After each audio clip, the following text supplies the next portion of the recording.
Christine Clemens. Hey, Christine, we're all ready. So we got everybody here. Hello, everyone. Hello, Christine. Hey, Christine, remotely, whoever you are. Christine who? Let me see. Let's call the meeting to order and roll call, please. Director Boyd. Here. Director Slater-Carter. Present. Director Harvey. Here. And Director Lohman. Also here. Okay, this is a special meeting, so we will leave it. It's special. Yes, it's special. Every meeting in Montara is special. But that aside, oral comments. Do we have Lou? Well, is this... Lou? How do you stand up for this? They need to hear you. Maybe he can't stand up. Yeah, of course he can stand up. I see him walking his dog all the time, speaking of cute puppies. My dog is about on his last legs. But anyway, this is I think the second, third, I don't know how many times I've been coming to these meetings for 32 years, and when I was on the board, I think we had to choose, we had two board members leave, and we had to appoint. But, and I can't remember whether there've been any others since then. We appointed Bill Hill. Oh, that's right. And Scott. You appointed me. And Jim. And we had Chris I Stolo. was elected. Chris Thola. and Was I no, appointed before I was we elected? had No. a woman. She sat here, and I apologize, I forgot her name, but she was with us for a while we were working on moving The water towards the water. acquisition, Yeah. yeah. Oh, You're that's, legitimate. yeah, the first one was the most unique, which is the one I got faced with. And the board member left without turning in a resignation. Oh, Just left. He moved. His wife had been transferred to Virginia, worked for the federal government. And he had been president of the board for many terms, or maybe not that many, but a couple.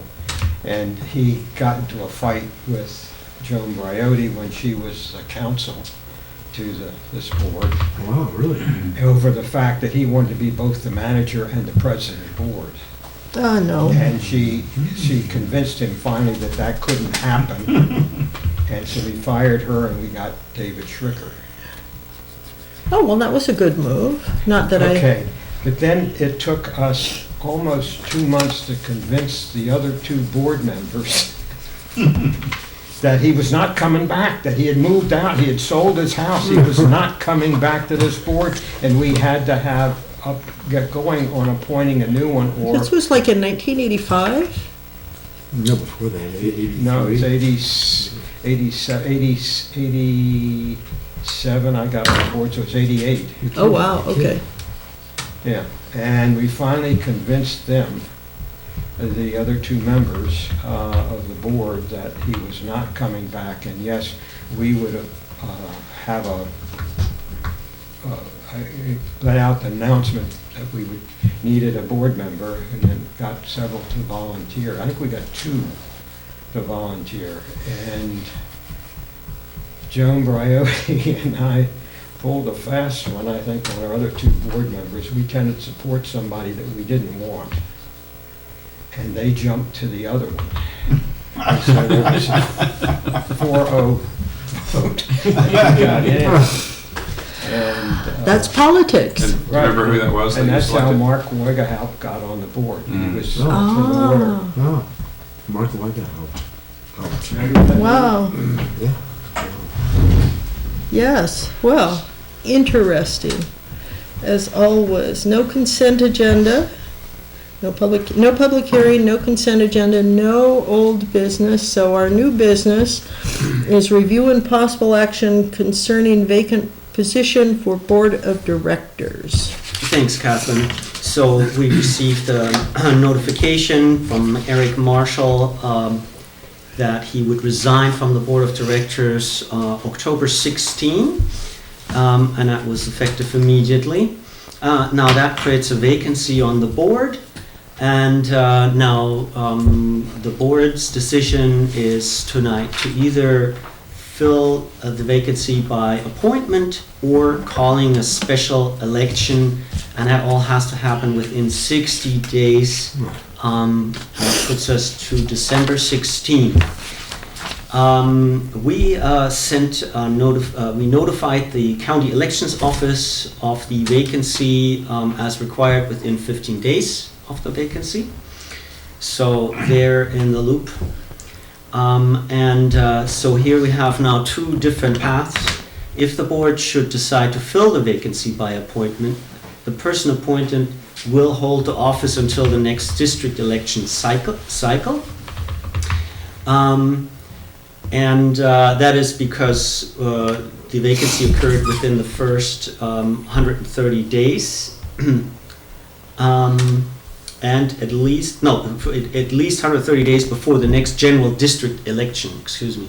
So the person appointed will hold the office until the next general district election that is scheduled 130 days or more after the vacancy. So once a person is elected to fill the vacancy in November 2020, that person shall hold the office for the unexpired balance. So that's 2 years of the unexpired term of Director Marshall. Okay. That's one path, and should the board decide to fill the vacancy by calling a special election, then the election is required to be held on the next established election date, and that would be in November 2020. So if the board decides to call the special election, the district must notify the county elections office of its decision within 60 days. If we appoint somebody, the next election is the same November 2020, correct? No, I think there's a primary. Is there something? in It June does, involved? yeah, It there's, says the next general election, that would be the November. is that, okay, November Yeah. okay. 2020. Well, we can't operate without a Do we fifth have member. some vague feeling just for the public what it costs to run a special election? We ran those numbers before. I know it's. It was tens of thousands of dollars.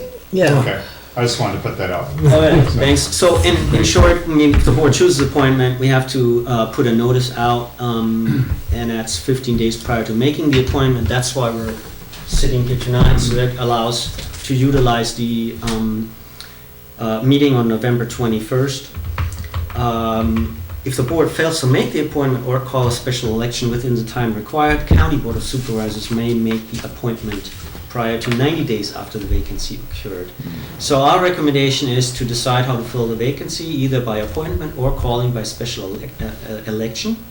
If the board decides to fill the vacancy by appointment, we would like to be authorized to immediately post the notice of vacancy.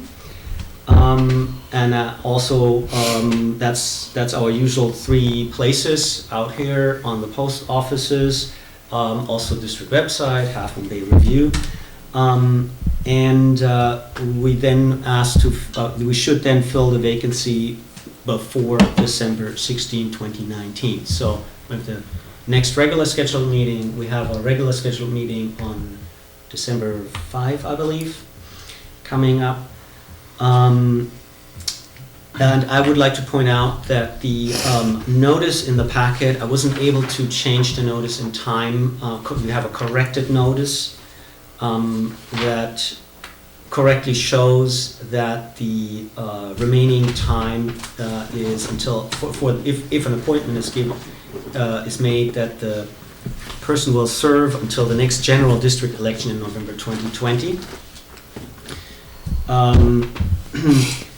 So if the vacancy will be filled by calling a special election, then we would like to be authorized to notify the San Mateo County Election Office.